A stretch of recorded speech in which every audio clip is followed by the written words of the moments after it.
There's a strange paradox at the heart of modern football. In recent years, we've seen a wave of new owners sweep across Europe: American hedge funds, Gulf royals, global corporations injecting billions into clubs that once belonged to their local communities. Man City is backed by oil, PSG by a state, Newcastle by a sovereign wealth fund. And yet, in the middle of all that chaos, one club has stood firm. Like an old fortress, it didn't sell itself. It didn't take on debt to stay competitive. It didn't need a billionaire behind it. Strangely enough, that club is the most successful in Champions League history. Real Madrid. Not only do they win on the pitch, they've also become the first football club in history to surpass €1 billion in annual revenue. No billionaire owner, no state support, no reckless spending sprees. So how did they do it? Is there a secret formula behind the Royal Club? One that preserves tradition while adapting quietly to survive in the age of money? Or is Real Madrid also changing, just more discreetly, more strategically, to maintain its power in a football world that's rapidly turning into a global entertainment business? In this video, we'll dive deep into how Real Madrid really operates, from its one-of-a-kind ownership model, to its financial strategy, to its reinvented stadium, and to the compromises it's quietly made to stay at the top. This isn't just a story about football. It's about power, survival, and the building of an empire designed to last for generations. Blank. Blank. In modern football, ownership is everything. Who stands behind the club determines who controls its budget, its decisions, and its global identity. For most top teams, the answer is clear: a billionaire, a royal family, a private equity group. But for Real Madrid, the answer isn't in Wall Street or the Gulf. It lies with the fans themselves. Blank. A club without an owner. Real Madrid doesn't belong to any single individual. It cannot be bought or sold. It's not listed on the stock market. It's a non-profit institution, owned and run by around 90,000 voting members, known as socios, many of whom have been with the club for decades. Each year, they elect the club president and board. Major decisions, from stadium renovations to borrowing, must go through internal approval. In essence, Real Madrid is not a company. It's a football republic, where power lies with the community, and is delegated to a leadership team chosen from within. Florentino Perez, the elected emperor. At the center of this football republic stands one man, Florentino Perez. He's not a coach, not a former player. He's a civil engineer by training, a businessman by reputation, and arguably one of the most strategic political operators in sport, second only, perhaps, to actual heads of state. Perez didn't buy Real Madrid. He ran for office and won. Again and again, not because he made the team play beautiful football, but because he convinced tens of thousands of voting members that he was the guardian of the club's legacy and future. He transformed Real Madrid into a global brand while preserving its democratic structure, a hybrid model that blends Spanish civic culture with global capitalism. It's not ownership by wealth. It's leadership by mandate. Blank. A dual power structure. Tradition meets modernity. What makes Real Madrid unique is its dual structure of power. On the one hand, the club can't spend beyond its actual financial capacity. There's no billionaire ready to cover losses or bail them out. On the other hand, Real Madrid is still the richest, most prestigious, most influential football club in the world. How is that possible? First, they've built unshakable brand equity. Real Madrid doesn't chase social media trends or gimmicks. They are the trend, a club every player dreams of joining, a name every sponsor wants to be associated with. Second, they practice strict financial discipline. There's no, "we lost €200 million but signed another superstar anyway." Every contract is scrutinized: transfer fees, image rights, long-term value. If the numbers don't work, the deal doesn't happen. Third, they rely on institutional stability. While other clubs churn through coaches and executives, Real Madrid has had the same president for over 2 decades. That stability allows for long-term planning, something most modern clubs don't have the luxury of. A system you can admire, but not copy. So why don't other clubs adopt this model? Because they can't. Real Madrid has over 120 years of history, a vast, loyal membership base, A brand that's embedded in Spanish identity and European political culture. This isn't a company. It's a national-level institution disguised as a football team. But there's still something to learn from it. You don't need to be backed by a billionaire to build an empire. You don't need to sell your soul to survive in the age of money. Real Madrid is living proof. Blank. Underscore. Blank. A football club? Or a global conglomerate? If you think Real Madrid is just a team that plays great football, you're only seeing half the picture. The other half is found in their numbers. Revenue, profit margins, cost control, brand strength. Real Madrid today is more than a club. It's a global operation that spans sports, entertainment, media, real estate, and cultural export. And what's even more surprising, they didn't get there by borrowing wildly or chasing state-backed subsidies. They balanced their own books and still came out on top. Blank. Underscore. Blank. The first football club to pass €1 billion in revenue. In the 2023-24 season, Real Madrid became the first football club in history to generate over €1 billion in annual revenue. Total revenue, €1.073 billion, up 27% from the previous year. Net profit after tax, €15.6 million. Club valuation, Forbes, $6.75 billion, ahead of Man City, PSG, and every Premier League giant. That puts them in a rare class of global sports institutions, alongside the Dallas Cowboys and the New York Yankees. Blank. Underscore. Blank. Spending less, winning more. One of Real Madrid's biggest secrets? Cost control. In 2024-25, even after signing Kylian Mbappé, they kept their wage-to-revenue ratio at just 47%, far below UEFA's 70% threshold. Their total wage bill was around €279 million.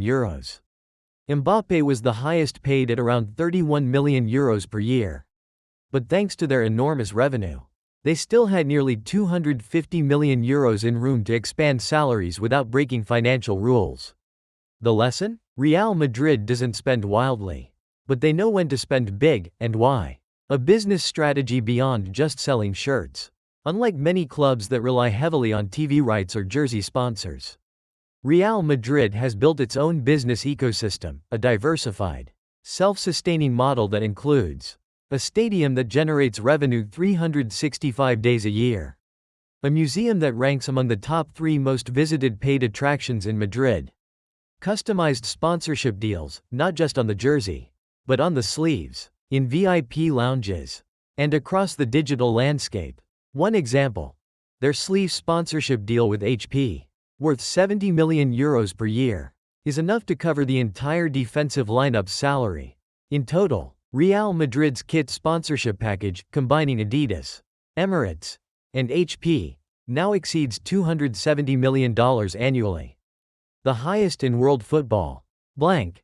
Underscore. Blank. No debt, no sale, no dependencies. Here's a detail that's easy to miss, but says everything. Real Madrid's net debt, excluding the stadium renovation, is just €8.5 million. That's almost nothing in an industry where most clubs are drowning in hundreds of millions in loans, private equity advances, or future revenue sold off in desperation. Madrid hasn't sold shares. They're not publicly traded. They haven't taken on outside investors to stay afloat. And because no one else controls their finances, they retain maximum independence, something incredibly rare in today's football landscape. Blank. Underscore. Blank. They are, in a way, the Apple of football. Just as Apple doesn't sell the cheapest tech, but still reigns as the most valuable tech company, Real Madrid doesn't spend the most in transfer windows. Yet they field arguably the strongest squad on earth. Just as Apple controls both the hardware and the ecosystem, Real Madrid controls its brand, physical infrastructure, and media content. And just as Apple has millions of fiercely loyal customers, Real Madrid has a global fanbase that buys in, not just for results, but for what the club represents. So when people say, Real Madrid is rich because of history, the real answer is, they know how to turn history into revenue, and how to turn prestige into leverage. That's how a football club becomes an empire. Blank. Underscore. Blank. A modern truth. Stadiums are now strategic assets. There's one truth modern sport is slowly beginning to accept. A stadium is no longer just a place to play football. It's a strategic asset, a year-round revenue generator, a physical embodiment of the club's commercial ambition. And no one understands that better than Real Madrid. Blank. Underscore. Blank. From sacred ground to economic powerhouse.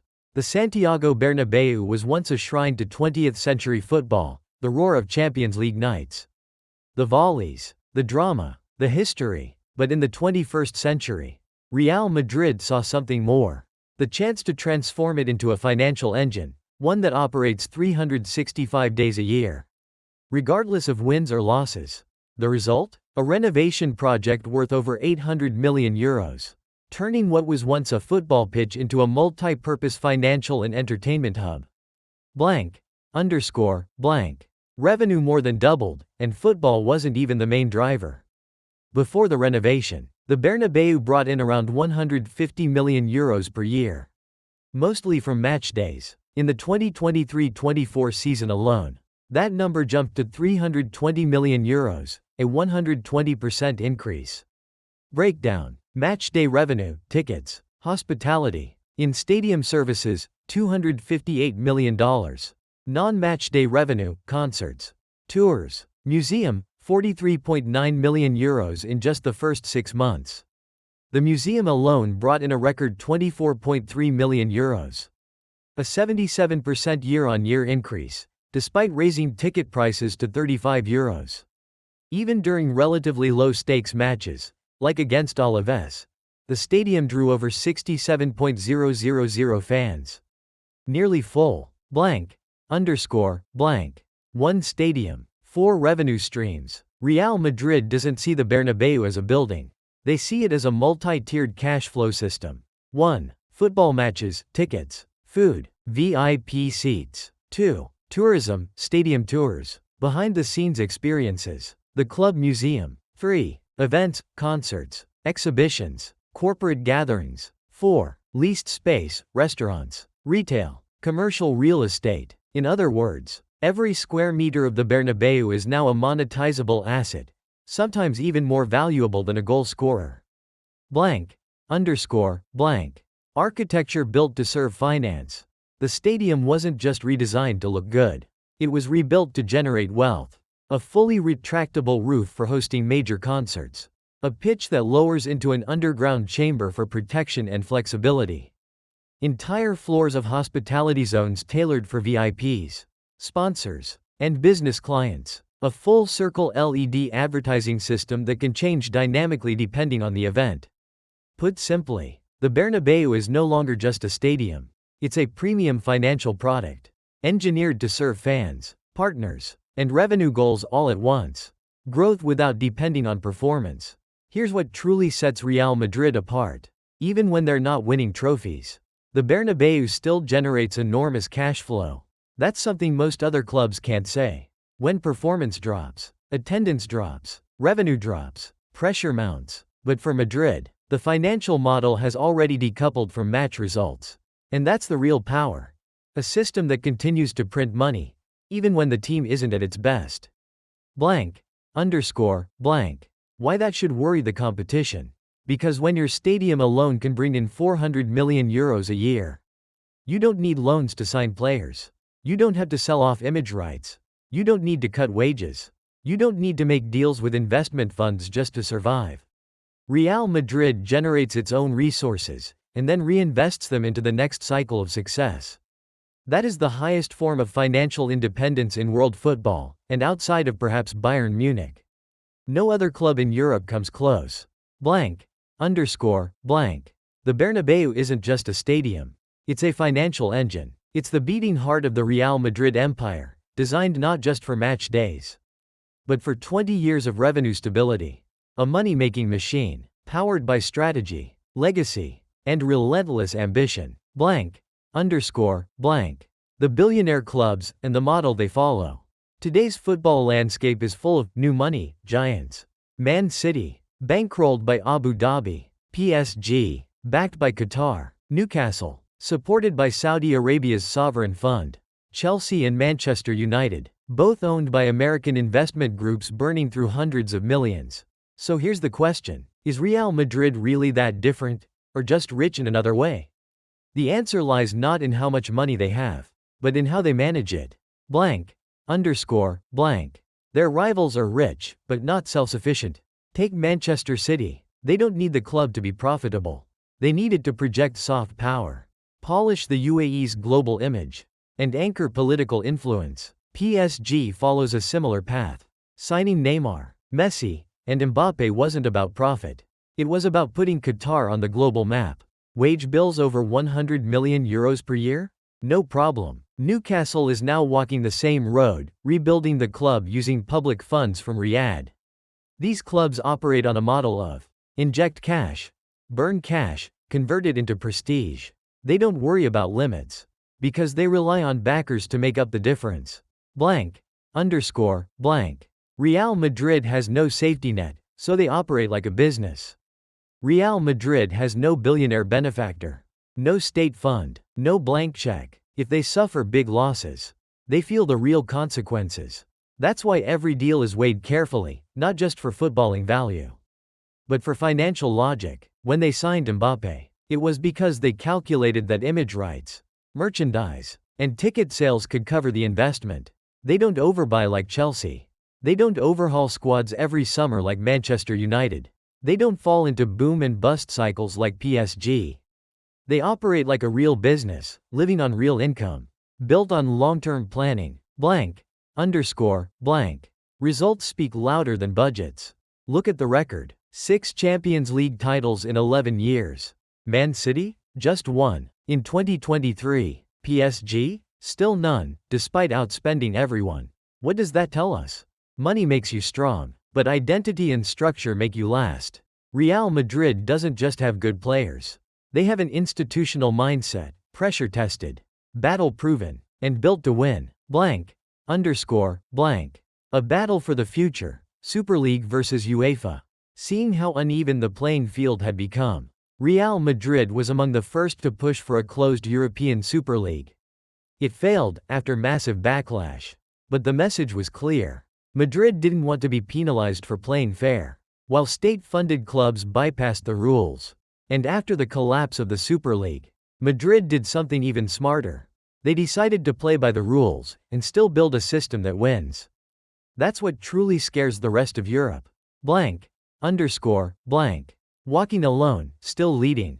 While most top clubs are now backed by foreign investors, Real Madrid still follows a member-owned model. While others chase fast growth through capital injection, Madrid chooses measured strength, through brand, systems, and strategy. They don't look like anyone else.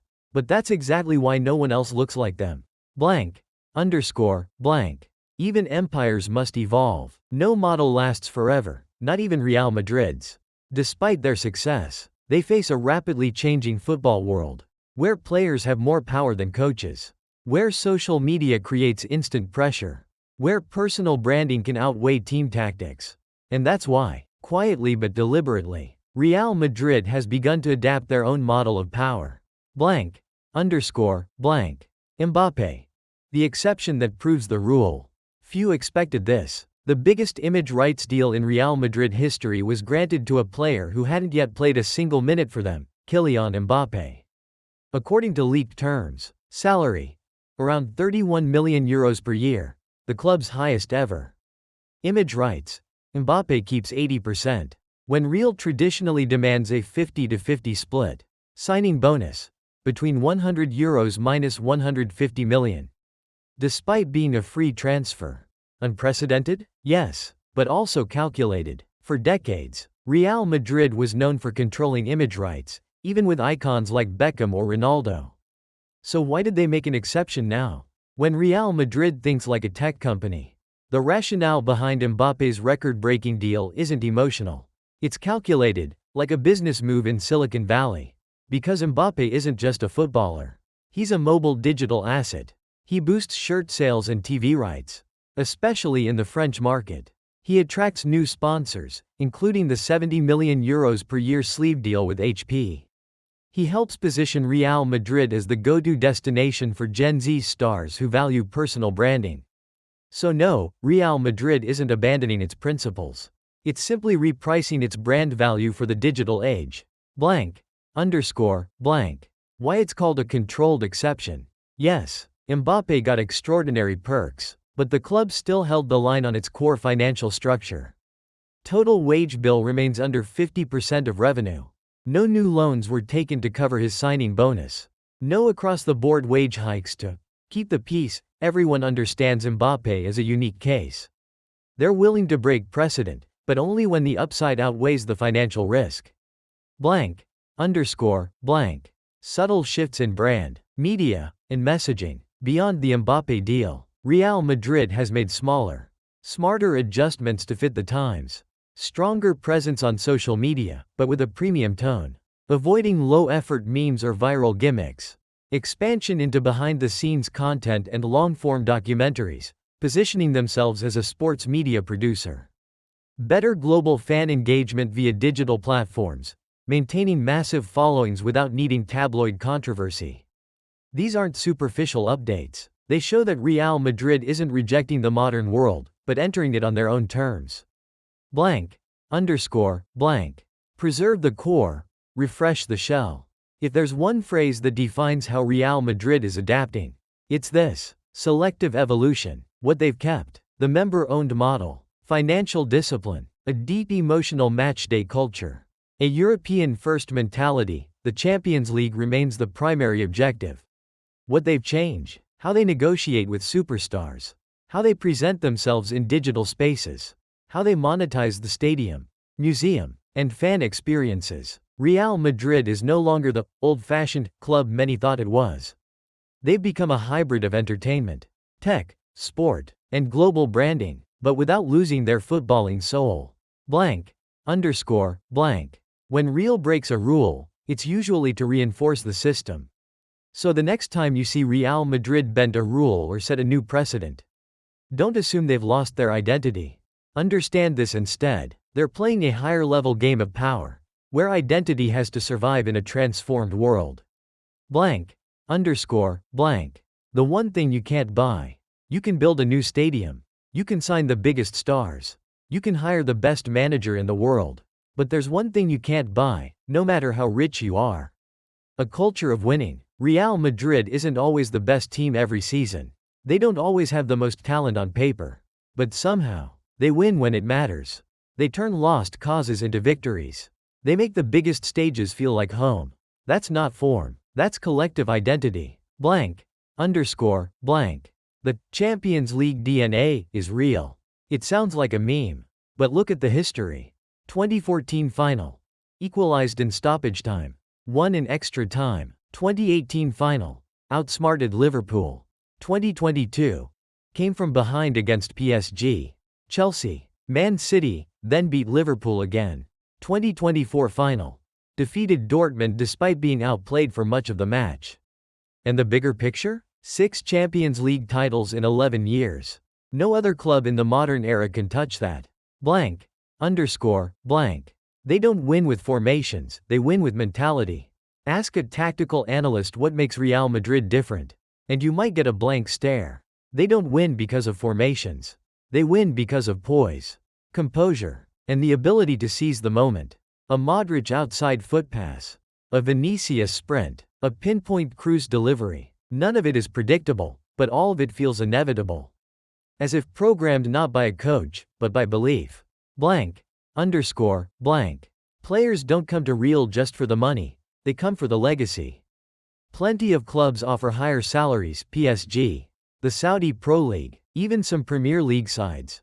And yet, when given a choice, many stars still choose Real Madrid. Why? Because at Madrid, you don't just sign a contract. You enter history. This is not a comfortable club. There's pressure, scrutiny, and relentless expectation. But if you succeed, your name is carved into marble, not headlines. And that creates a unique mindset. You don't just play for Real Madrid. You inherit a dynasty. Stability on the touchline. In a football world where clubs change managers like changing kits, Real Madrid does something unusual. They often bring the same managers back. Zidane returned, Ancelotti returned, and both returned to win. It's not due to a lack of options, it's because they know. Not everyone understands what it means to lead Real Madrid. Victory at Madrid isn't just about the final score. It's about winning in a way that honors the white shirt. Blank.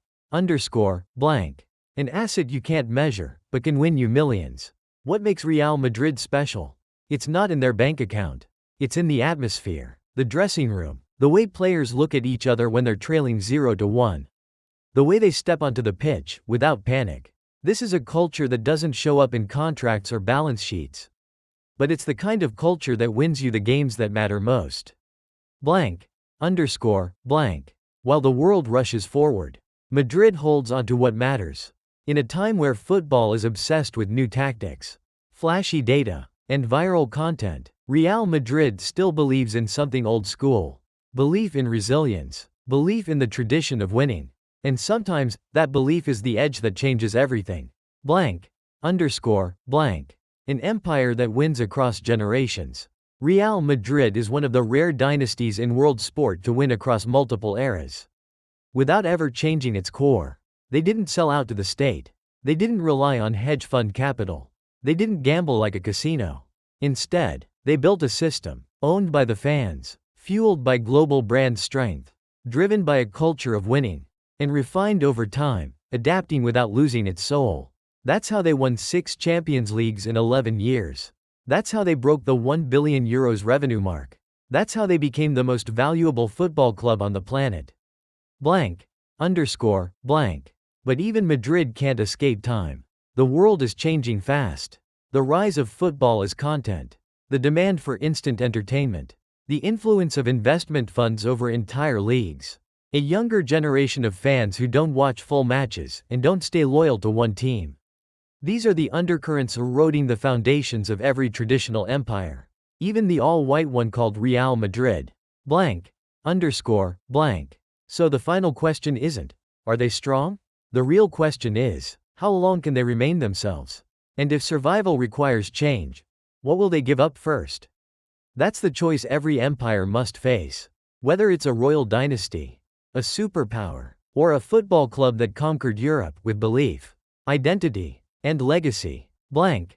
Underscore. Blank. If you want to understand football and power differently, then subscribe to this channel. Because here, we don't just watch football. We decode how power works. On the pitch, behind the scenes, and across every empire that rises or falls.